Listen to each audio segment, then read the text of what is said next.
Polícia Trânsito Nacional prende transporte membro PNTL, também documentos lei.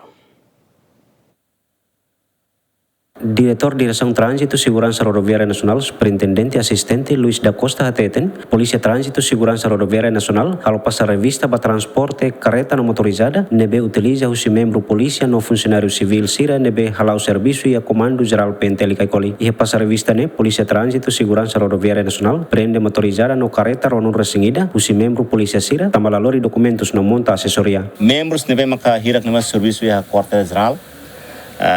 E a quartel-geral está halo passa a revista quando vai ser na carta condução nós documentos motor na carreta nem e consegue prender motor nós documentos violações sirakne por volta 21 pessoas e horsei que sira mais passa tila né a cara que reafirma na fatimba pública tá Polícia Nacional de Timor-Leste liliu a segurança trânsito segurança rodoviária e a município todo liliu direção trânsito nacional a cara que reafirma que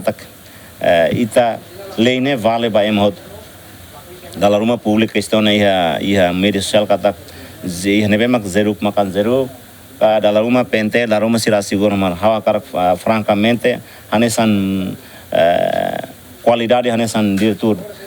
trânsito segurança rodoviário e tem tratamento o todo hanesan